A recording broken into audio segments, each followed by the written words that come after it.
बिस्मिल्लाहिर्रहमानिर्रहीम अल्हम्दुलिल्लाहि रब्बिल आलमीन वस्सलातु वस्सलामु अला सय्यिदिल अंबियाइ वल मुरसलीन अम्मा बाद फ़अऊज़ु बिल्लाहि मिनश शैतानिर रजीम बिस्मिल्लाहिर्रहमानिर्रहीम अल्लाहुम्मा सल्लि अला मुहम्मदिन व अला आलि सय्यिदिना व मौलाना मुहम्मदिन व बारिक वसल्लम।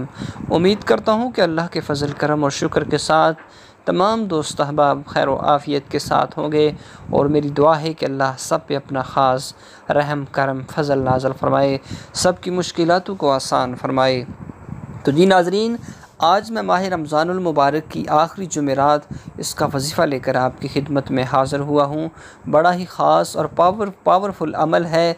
यकीनन अगर आप ये छोटा सा अमल करेंगे तो आपकी बहुत सारी ऐसी हाजात जो कि रुकी हुई हैं वो इंशाअल्लाह इस अमल की बरकत से और दुआ की बरकत से और इस ख़ास कलमा की बरकत से वो पूरी हो जाएगी इंशाअल्लाह अज़्ज़ा वजल। तो जी नाज़रीन, आज 27वां रोज़ा और रमज़ानुल मुबारक की आखिरी जुमेरात है। यकीनन अल्लाह रब्बुल इज़्ज़त ने कुरान पाक में 27वें रोज़े की शब को 27वीं की शब को बड़ा ही बरकतों और अज़मतों वाला बयान फ़रमाया है कि इस शब को अल्लाह रब्बुल इज़्ज़त ने इरशाद फ़रमाया कि तुम क्या जानो कि शब कदर क्या है। शब कदर 1000 महीनों से बेहतर और अफजल रात है।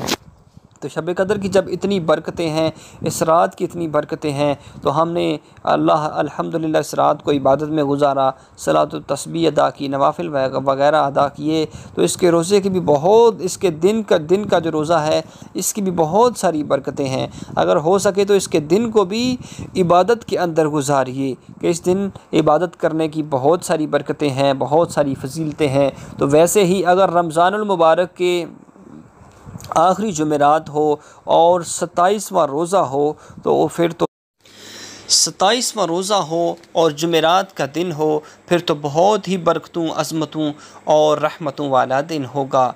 जी नाज़रीन, जो मैंने आज आपकी खिदमत में वजीफ़ा पेश करना है वो वजीफ़ा आपको बताता हूँ। उससे पहले अगर आपने हमारे चैनल को सब्सक्राइब नहीं किया तो सब्सक्राइब कर लीजिए।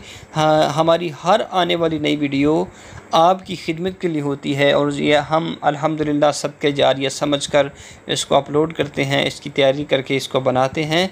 तो जी नाज़रीन, अपने तमाम दोस्तों तक इसको ज़रूर शेयर भी कीजिएगा। तो आइए अब चलते हैं उस वजीफ़े की जानब कि जो मैंने आपको बताना है, जो माह रमज़ान की आखिरी जुमेरात के दिन आपने ये करना है। कोई भी आपके दिल के अंदर हाजत है, नेक तमन्नाएँ हैं, नेक इरादे हैं, कोई काम रुका हुआ है, रिज़्क़ में बेबरकती है, तो इसके लिए आप इस अमल को कर सकते हैं। और आपने करना किस तरह है, आपने ज़ोहर, असर या मगरिब इन तीनों नमाज़ों के बाद इस अमल को आप कर सकते हैं।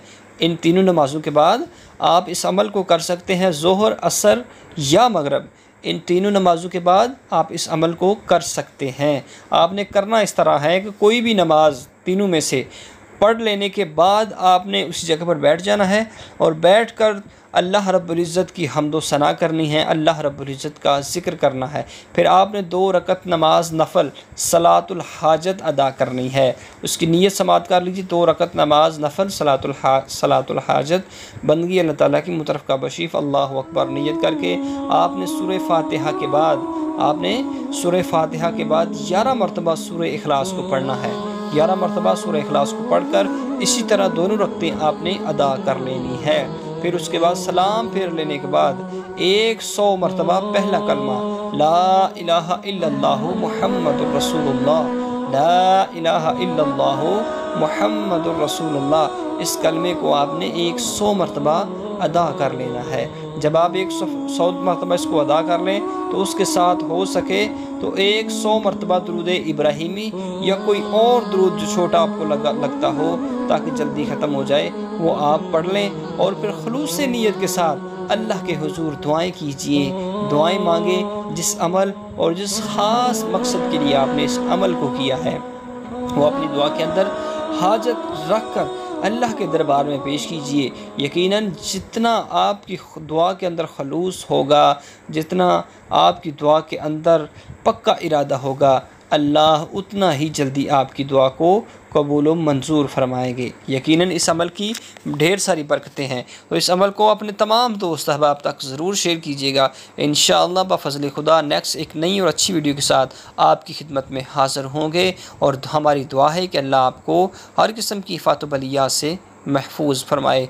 माह रमज़ान के जो चंद दिन बाकी हैं इनका अच्छी तरीके से अदब व एहतराम करने की तौफ़ीक़ अता फ़रमाए। व आखिर दावा अनिल हम्दुलिल्लाहि रब्बिल आलमीन।